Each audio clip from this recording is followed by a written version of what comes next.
ब्राह्मण भारत छोड़ो। हाँ, ये नारा अभी जेएनयू की दीवारों पर लिखा गया। रह रहकर देश में जगह जगह जातिवाद के ऐसे बोल यदा कदा हम सब सुनते रहते हैं। हर समाज में, हर गांव में, हर शहर में जातीय व्यवस्था से लोग पीड़ित हैं। ब्राह्मण भारत छोड़ो, कहाँ जाएंगे ब्राह्मण? क्या है ब्राह्मणों का दोष? बहुत ज़्यादा मात्रा में हम लोग अक्सर कई ऐसे अपने हिंदू भाइयों को ही सुनते हैं जो ब्राह्मणों का बहुत विरोध करते हैं। ब्राह्मणों से ऐसे बताते हैं जैसे ब्राह्मण इस देश के बड़े भारी दुश्मन हैं।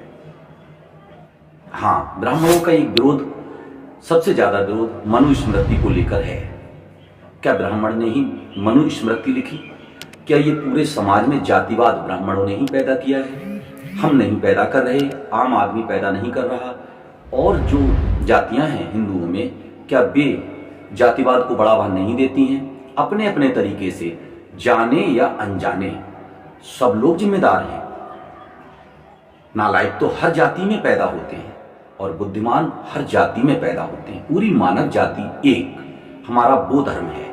हम सनातनी उस धर्म के लोग हैं जहां हम सबको अपनाते हैं और सबके कल्याण की प्रार्थनाएं गाते हैं।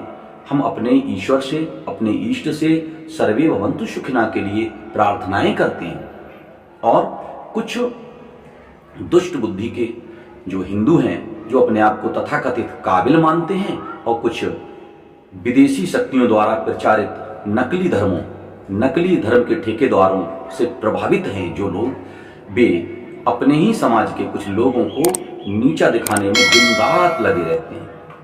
कई मूर्ख तो जगह जगह इस प्रकार की सभाएं भी करते हैं जो विदेशी शक्तियों द्वारा और आक्रांताओं की तरह घुसपैठ करके हमारे ही समाज को विखंडित करने में लगे रहते हैं। साथियों, हम सब ने बहुत सी कुप्रथाओं को झेला है और कई कुप्रथाओं से हम हमेशा के लिए मुक्त हो गए हैं। ऐसी कई कुप्रथाएं हमारे देश में विदेशी आक्रांताओं द्वारा डाली गई। विदेशी आक्रांताओं ने हमारे ऊपर हजारों वर्षों तक आक्रमण किए हैं, शोषण किए हैं, हमारा कत्लेआम किया है, हमारा खून खराबा किया है, हमारी पीढ़ियों दर पीढ़ी उन्होंने नष्ट करने में, भ्रष्ट करने में, शास्त्रों को जलाने में, नालंदा तक्षशिला को, हमारे महान विश्वविद्यालयों को आग लगाने में उन लोगों ने कोई कसर नहीं छोड़ी। फिर भी इस पवित्र भूमि भारत की धरा पर जो हिंदू शेष हैं वो सब वंदनीय हैं, वो सब अभिनंदनीय हैं, सब पूजनीय हिंदू हैं। क्यों? इतनी भयंकर मार से, इतनी भयंकर विरोध से जो लोग बच गए, अभी तक जो हिंदू हैं, किसी भी जाति से हैं, वो सब के सब वंदनीय हैं। जी हाँ, मैं उनकी भी बात कर रहा हूं जो नालायकी दिखा रहे हैं, जो दुष्टता दिखा रहे हैं। उन्हें गर्व इस बात पर होना चाहिए कि उनके बाप दादे ने उन विदेशी आक्रांताओं का विरोध झेलने के बावजूद भी हिंदू धर्म नहीं छोड़ा, अपनी सनातन संस्कृति को उन्होंने नहीं त्यागा। और तुम विरोध करते हो कभी इसका, कभी उसका, कभी इसका, हैं?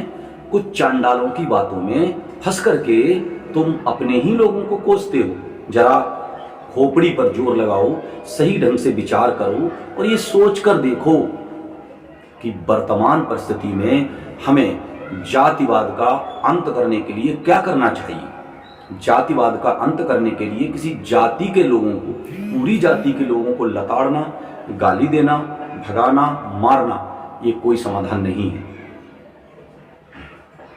समाधान है हम सब भाई हैं, हम सब एक सामाजिक समरसता के साथ किस प्रकार से रहें और हम सब के विकास के लिए कार्य करें। जहां हिंदुस्तान के अतिरिक्त हिंदू कहां जाएगा?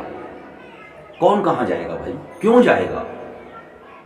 किसकी जागीर है ये?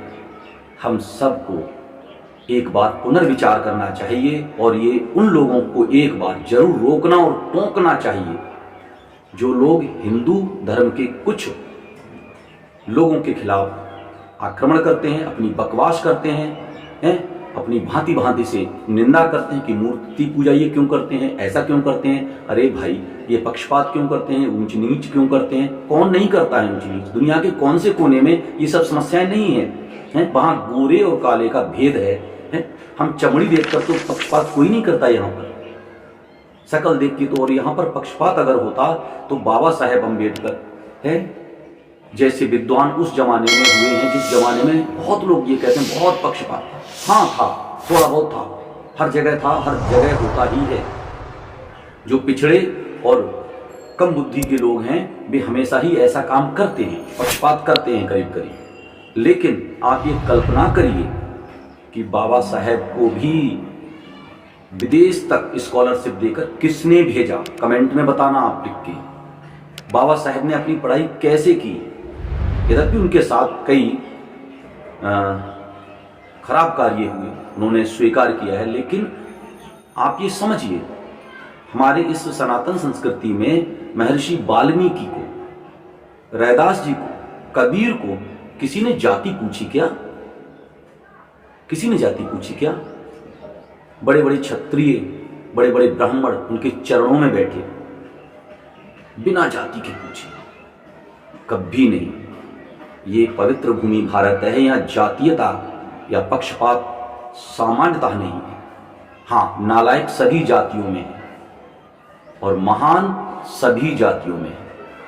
कोई ऐसी बिरादरी, कोई ऐसी जाति भारत में नहीं है जिसमें महापुरुष पैदा ना हुए, और कोई ऐसी जाति नहीं है जिसमें नालायक पैदा ना हुए। उन नालायकों की वजह से सबको मत कोसो, सबको मत लताड़ो प्लीज। अगर मेरा मैसेज आप तक पहुंचा है तो कमेंट करके अवश्य बताएं। आपका मित्र सत्येंद्र।